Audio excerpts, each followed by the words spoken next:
Hello lovelies, welcome to our channel Universal Movies. Today, you will be watching an episode from an American adult animated anthology, Love, Death and Robots, called The Drowned Giant. Please subscribe our channel and press notification bell for latest videos. Disclaimer, this isn't spoiler content, watch it and stay safe. At the beginning of the episode, three scientists drive to a beach while one of them named Steven narrates about a naked dead giant. The day before, a massive storm had hit the sea which washed up a dead body of a giant to the shore. The surprised local fishermen contacted the officials who at first refused to believe such atrocious news. But as people began to visit the beach and return back with crazy stories, the scientists decided to go see for themselves. And so, Steven and his colleagues, who thought that everyone was just bluffing about the dead giant, now stand before him. A crowd surrounds the corpse, scared to touch it before being absolutely sure that it's safe. Steven's colleagues guess that the man weighs anywhere around 80 tons. Steven narrates that the vast proportion of his features makes it difficult for them to figure out his age, but looking at the giant's defined nose and mouth, he believes that he had been a young man with a modest temper. The three go around the giant's body inspecting him. Steven sees a pool of water that had been collected in the corpse's palm where tiny fishes swim. Steven says that beyond the size of the giant, the simple fact that he exists surprises him the most. He compares the giant's existence to the crowd on the beach and concludes that they are just imperfect and puny copies of him. As Steven looks at the creature mesmerized, his colleague climbs on top of the corpse's chest and waves towards the crowd, indicating that it is safe to come near it. The people run towards him while cheering and climb on top. Some of them comment that the body is rubbery and bouncy. Children start playing on his chest, trashing it with their shoes. Steven, however, doesn't touch or climb on it. He and his colleagues stare at the giant from afar while writing on their notes. As time passes by, the people get enough of playing with the dead giants, and everyone returns home. After 3 days, Steven visits the beach again. Because of his growing interest in the giant, his facility assigns him the role of keeping tabs on it. Steven claims that he wasn't morbid about keeping an eye on a dead person because, for him, the giant was more alive than the people around him. He watches as kids play slide on the corpse's chest, and some workers plan to butcher his femur bone. The corpse has become public property. The following day, Steven deliberately postponed his visit to the beach until late afternoon, so no one would be around. When he gets there, the corpse looks in bad form and has started to decay.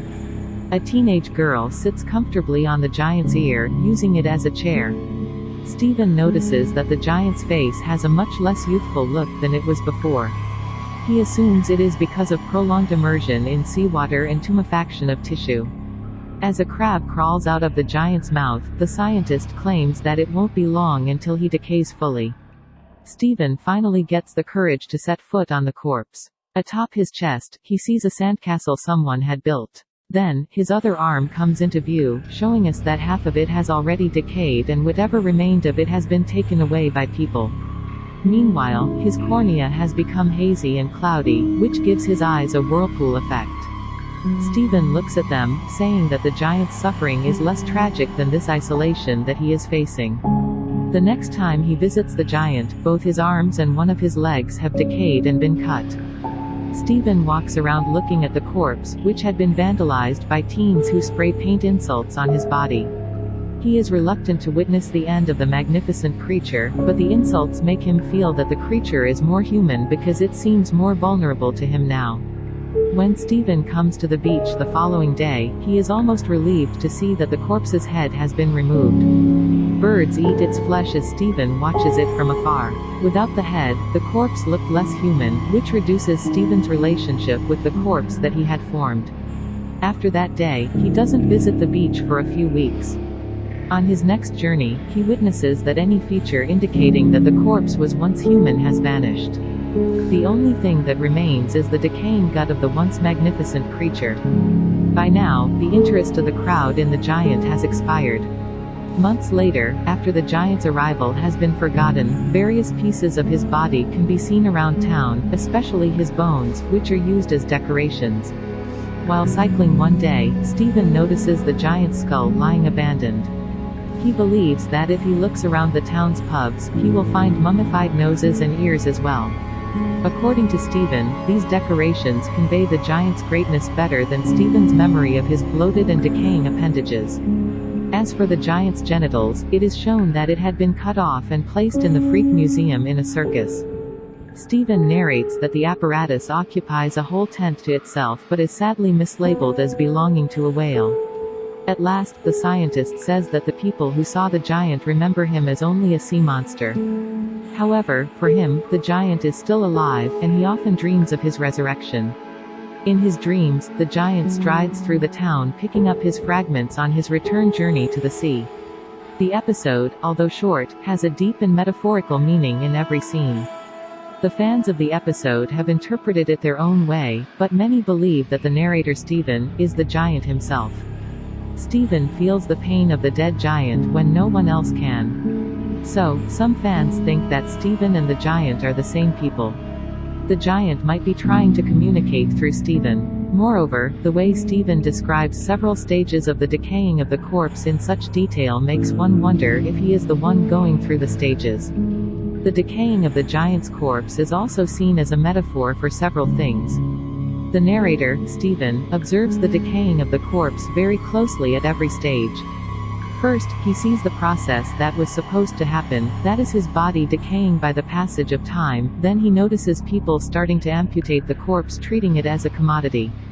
And the way humans treat him poorly showed him the extent of consumerism and exploitation that is considered normal in today's world.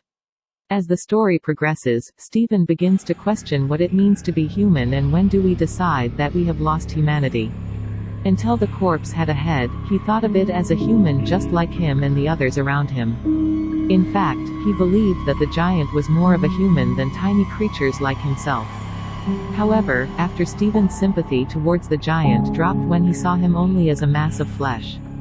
Throughout the episode, we do not know who the giant is or where he came from. Rather, the drowned giant focuses more on the contrast of Stephen and other people's feelings towards the giant. In the book itself, J.G. Ballard concludes with the detail about the giant's appendage being displayed in a circus.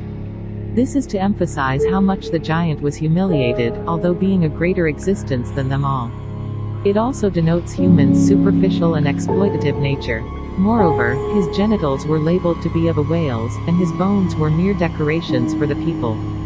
Here, it is clear that the giant has been completely stripped of his humanity.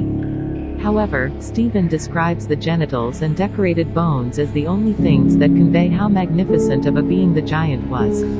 Although he loves and remembers the creature more than anyone else, he believes that his memory of his decaying body would have never conveyed his greatness as his preserved body parts do. The giant was just a myth before being washed up to the shore. People experienced his arrival for a short while, but forgot about him soon, turning his existence into a myth again. We humans, like the giant, will someday fade away and remain only in the memories of the people we met. But eventually, those memories will fade as well and we simply cease to exist. Please subscribe our channel, turn on notifications and stay tuned for latest videos. Thank you for watching.